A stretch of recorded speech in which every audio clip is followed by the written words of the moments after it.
Tuan Gober yang pelit sudah lama tidak mencintai apapun atau siapapun kecuali uangnya sendiri.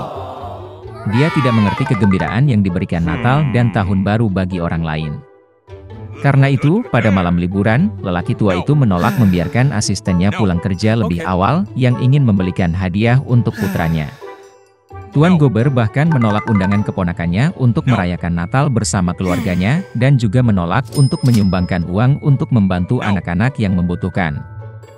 Larut malam orang tua itu menutup kantornya dan pulang. Dan kemudian, di kamar tidurnya hal-hal aneh mulai terjadi. Angin bertiup dari suatu tempat, guntur bergemuruh, dan tiba-tiba hantu temannya, yang telah meninggal pada Natal lalu, muncul di hadapannya. Tuan Gober sangat takut dan tidak mengerti apa yang sedang terjadi. Roh berkata bahwa setelah kematian dia dihukum karena tidak berbuat baik dan tidak membantu orang selama hidupnya. Dia tidak ingin lelaki tua itu mengalami nasib yang sama. Jadi dia memperingatkan Gober bahwa 3 hantu lain akan segera mengunjunginya. Setelah kata-kata ini, roh itu menghilang. Orang tua itu berpura-pura tidak terjadi apa-apa. Namun tak lama kemudian, hantu seorang anak muncul di hadapannya. Tuan Gober tercengang karena itu adalah semangat tahun-tahun terakhirnya. Hantu dengan bantuan sihir memindahkan mereka ke masa lalu. Orang tua itu melihat dirinya sebagai anak kecil di kota tempat dia dilahirkan dan dibesarkan. Dia sedang mendekorasi pohon Natal dan dia bersenang-senang.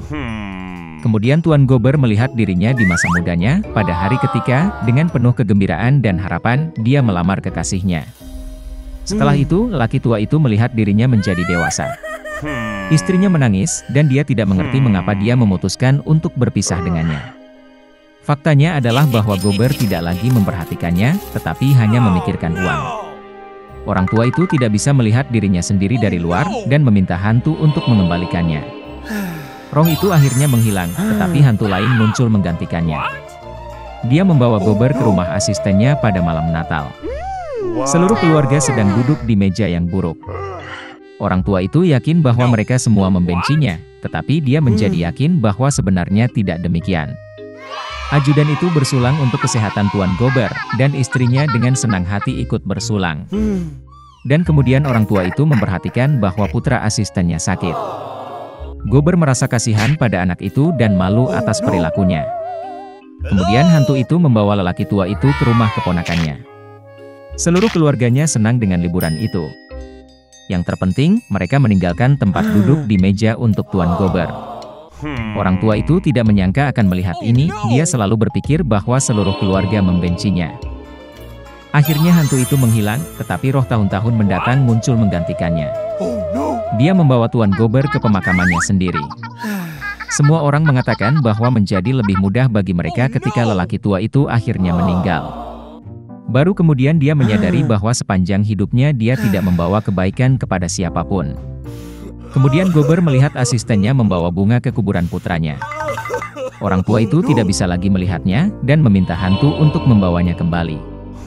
Roh ketiga menghilang, dan Gober kembali ke rumah. Orang tua itu akhirnya memutuskan untuk berubah menjadi lebih baik. Untungnya, dia menemukan bahwa waktu telah mundur beberapa jam. Tuan Gober memutuskan untuk tidak membuang-buang waktu. Dia masih punya waktu untuk mengubah segalanya. Orang tua itu sangat senang dengan kedatangan Natal. Dia mengirim kalkun paling mahal dan paling gemuk ke rumah asistennya. Gober kemudian mengirim hadiah kepada putra penolong dan menyumbangkan sejumlah besar uang untuk amal. Setelah itu, lelaki tua itu pergi merayakan Natal bersama keponakannya, di mana seluruh keluarga menyambutnya. Keesokan harinya, ketika asisten Gober datang bekerja, dia menaikkan gajinya. Untuk putranya, lelaki tua itu menjadi ayah baptis. Ten Gober memberi anak itu perawatan terbaik dan dia terus menikmati hidup sehat. Sejak itu, lelaki tua yang pelit itu menjadi orang yang paling baik dan paling dermawan di kota, dan telah mendapatkan cinta dan hormat universal. Seekor tikus kecil tinggal di satu hutan. Dia sangat pengecut dan bahkan takut dengan suara angin. Semua hewan di hutan menertawakannya. Dan kemudian, suatu hari, tikus kecil itu mengumpulkan semua keinginannya menjadi kepalan tangan, dan pergi ke raja hutan. Singa itu baru saja menyelesaikan makan malamnya dan tertidur dengan tenang di tempat teduh, mendengkur keras. Tikus itu mendekatinya dan mulai memanjat ekornya. Semua hewan ingin tahu tentang apa yang dia lakukan. Tikus kecil itu sangat ketakutan, tetapi dia berusaha keras untuk tidak menyadarinya.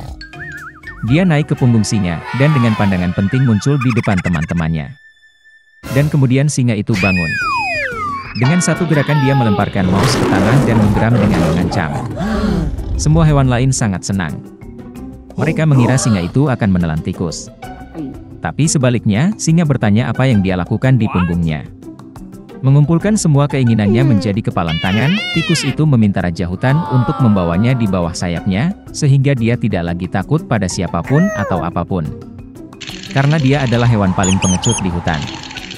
Dan sebagai imbalannya dia menawarkan bantuannya. Singa itu mendengarkan tikus itu dalam diam. Tetapi dia tidak dapat memahami bagaimana seekor tikus kecil dapat membantu seekor singa yang besar dan kuat. Awalnya dia tertawa, lalu dengan raungan keras mengusir pria kurang ajar itu.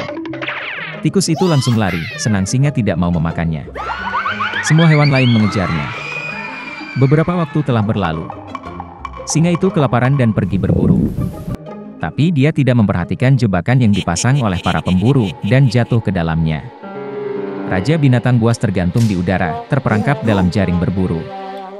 Dia mencoba keluar dari situ, tapi tidak bisa. Dan karena singa adalah raja hutan, dia tidak bisa memaksa dirinya untuk berteriak minta tolong. Selain itu, para pemburu bisa mendengarnya. Hewan-hewan itu melihat singa, tetapi tidak ada yang berani mendekatinya. Dan singa itu memutuskan untuk mempercayai takdir, tidak melakukan apapun. Secara tidak sengaja, tikus kecil yang sama ada di dekatnya. Melihat raja binatang buas di jala, dia memutuskan untuk membantunya. Tikus memanjat ekor panjang singa, dan ketika mencapai jaring, mulai menggerogotinya. Setelah beberapa waktu, segerombolan hewan berkumpul di dekat perangkap. Menarik bagi setiap orang untuk menyaksikan apa yang terjadi. Tiba-tiba, di suatu tempat yang jauh, teriakan para pemburu terdengar. Hewan-hewan itu menjadi sangat ketakutan dan melarikan diri ke hutan. Tapi tikus itu dengan keras kepala terus menggerogoti jaring. Akhirnya, jaring itu pecah dan singa itu melepaskan diri darinya. Tanpa berpikir dua kali, tikus itu naik ke punggungnya, dan mereka lari. Ketika singa sampai di guanya, dia meminta maaf kepada tikus itu. Dan dia berkata bahwa dia telah meremehkan hewan sekecil itu, memutuskan bahwa itu tidak akan berguna. Dan untuk fakta bahwa tikus kecil menyelamatkan nyawa raja binatang buas, sekarang dia tidak perlu lagi takut pada apapun atau siapapun. Mulai sekarang, singa membawanya ke bawah sayapnya. Semua hewan, melihat apa yang terjadi, tertawa dan bertepuk tangan pada tikus pemberani. Sejak itu, singa dan tikus menjadi teman baik, dan kedamaian telah memerintah di hutan selamanya.